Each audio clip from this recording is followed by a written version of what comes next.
Siyempre, toyo, sibuyas, mga idol. Dinalagay natin sa kanilang mainit-init pa kasi bagong luto. So, try natin. Mainit po. First bite po mga idol. Kain po tayo.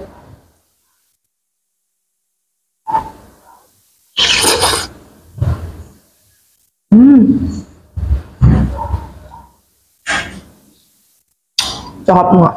So yun, what is up mga idol? Ayan, panibagong video, panibagong food vlog na naman. So for today's video mga idol, yan na nga, napasugod na nga tayo dito sa may Bay Bonifacio Street, sa may Barangay San Nicolas, sa bayan po ng Bae. Dahil meron po tayo discover na isang food house po, which is recently kaka-open lamang po niya, na nag-o-offer po ng super authentic na Batangas Lomi, and syempre yung talaga namang panalong chan.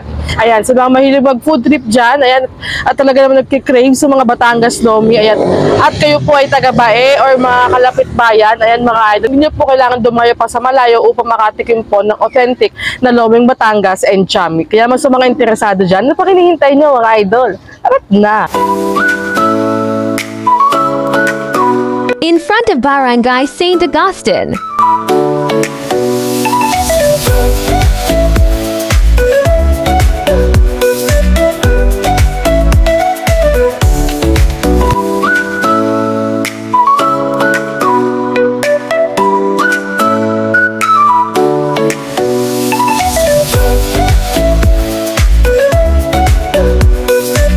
Cozy ambience.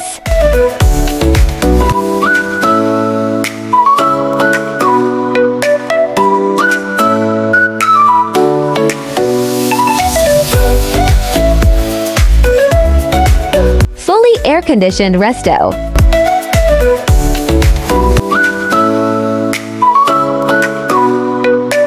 So, ayun na nga mga idol, syempre kasama natin yung owner po ng Jollibee Food Hub. Ayan po si Sir Jovit. Ayan. Sir Jovit, pakikwento lang po sa amin kung ano po ba yung history ni Jollibee Food Hub?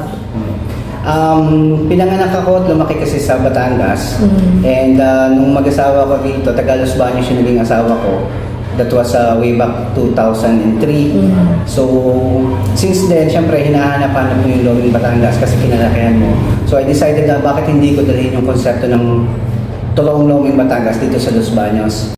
Nag-start ako ng first stall ko noon sa may San Antonio. And then eventually, nakuha ko yung pwesto na sa Los Baños sa tabi ng Quick Loan Pawn Shop.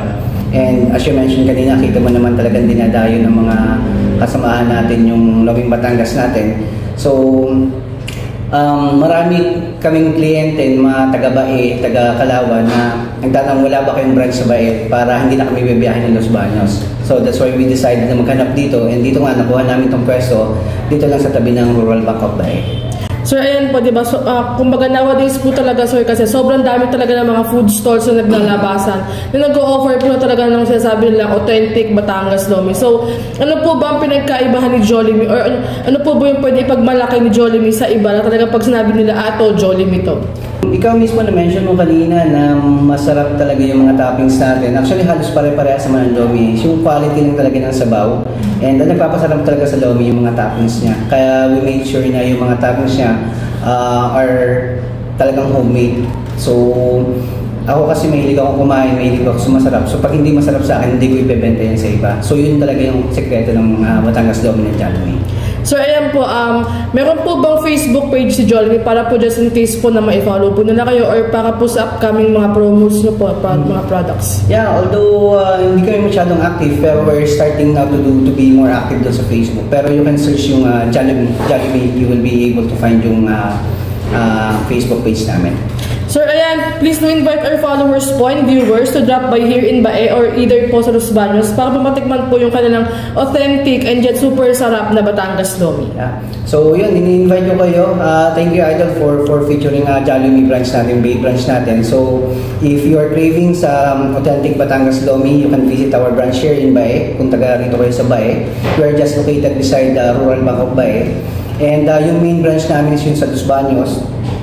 That's beside the Quick Loan Pawn Shop. So, kaya na kayo guys, and tikman ng Batangas Lomi ng Jollibee. So, ayun na nga mga idol, ito yung pinaka-best part ng ating vlog. Ito yung Tikiman Time. So, titikman natin ngayon yung pinagmamalaking Batangas Lomi Overload, di Jollibee Food Hub. Ayan. So, ganito siya kalaki. Ayan. Good for 3 packs na to or 3 person na siya. Yung isang ganito niya is 175 pesos mga idol. So meron niyang syempre hard-boiled egg. Meron din yan dito yung yung meat niya. Meron siyang kikiam and syempre yung homemade na embutido nila sir. And syempre meron din siyang Shanghai. And syempre yung toppings niya is chicharon which is kalimitan talaga sa mga Batangas lomi. So tignan niyo kung gaano kalaki yan Kasi ito yung mukha ko. So, syempre, for only 175 mga idol, matitikman nyo na yung super sarap and yet super authentic na Batangas lomi na pinagmamalaki lamang po ng Bay Laguna. And syempre, yung Jollibee Food Hut. So, try natin. Ayan, hindi ko lang mauubos ko tatlong tao. And syempre, mga idol, kapag sinabing Batangas lomi, and syempre, hindi mo mawala yung kalapang pangmalakasan na sausawan dyan. Syempre, meron dyan sibuyas, kalamansi. And syempre, yung kay Jollibee naman available is, meron sila dito, ayan, garlic chili oil. Ayan, so try natin. Lagay tayo ng kalamansi. So sa mga hindi pala maalam kumain ng Batangas lomi mga idol. So kaya to siya ganito kalaki and meron siyang separate na plato. Ayan. Kukuha muna kayo ng Batangas lomi. Tapos ilalagay niyo po sa separate na plato. Then doon po lalagyan ng seasoning ng toyo, ganun. Tapos saka sibuyas. Ay. Lagyan natin ng kalamansi. Kasi yung iba kasi hindi rin maalam kumain ng Batangas lomi. So wala, yun lang. Tip ko lang sa inyo. Siyempre, lagyan natin ng toyo yan. Yun ang best ka-partner ng Batangas lomi, mga idol. So, yan, toyo. Saka, sibuyas at kalamansi. Sa mga hindi mahilig magsila, yan, goods na yan. So, try natin. Tatakam na ako. So, try muna natin. Grabe. Tignan nyo mga idol, Ayan, ang Batangas lomi ng Jollibee Food House. So mga idol pala ha, sa mga taga-LB or taga-Los Baños, si Jollibee Food Hub po, yung kanilang Bay branch is pang second branch po nila. So meron po sila available, yung kanilang pinaka main branch po sa may Los Baños po, mga idol. Katabi lamang po ng Quick Loan Pawn Shop. Ayan, sa mga taga-LB dyan and gustong pampainit ng sikmura, ayan, mag-drop by na kayo sa may Jollibee Food Hub. Doon lamang po sa may tabi ng Quick Loan Pawn Shop. Ayan. So, tabi muna natin ito. Ayan. So, ito na yung kanilang Batangas lomi. Siyempre, mga idol, titikman natin. Ito yung toyo niya. Try natin. Siyempre, toyo, sibuyas, mga idol. Nilagay natin sa kanilang. Mainit-init pa kasi bago. So, try natin. Mainit po. First bite po, mga idol. Kain po tayo.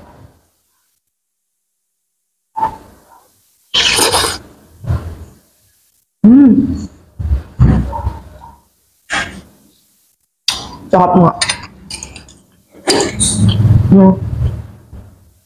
Ang sarap nga nung nila. Pinakalomi yung lasa. Sarap.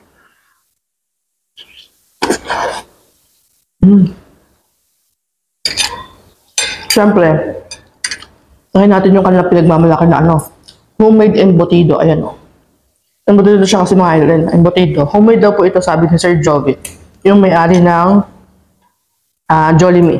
Try natin. Lagyan ko ng toyo. Siyempre, lagyan natin ng lomi. Ayan mga idol. Panalo. Kain po. Ang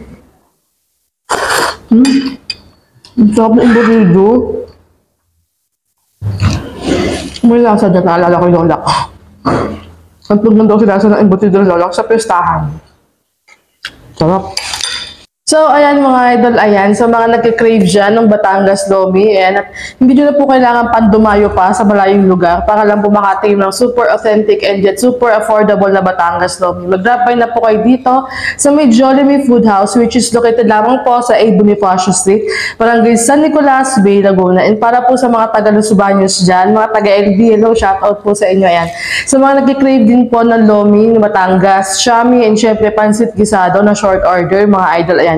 Mag-drop by na po kayo sa may Jollibee Food Hub, Los Baños branch nila, which is, ayun po talaga yung pinaka-main branch niya, which is located lamang po sa may Los Baños, Laguna. Katabi lamang po ng Quick Loan Pawn Shop. Ayan mga idol. So, napang hinihintay nyo mga idol, mag-drop by na po kayo dito and mag-food trip and tikman yung kanilang super sarap na Batangas lomi. Ayan. So, ayan mga idol, kung nagustuhan mo itong video na to, please don't like button, comment, and share this video. Bye-bye mga idol. See you on my next food trip. Ano pang hinihintay nyo mga idol? Food trip na kayo ng Loming Batangas.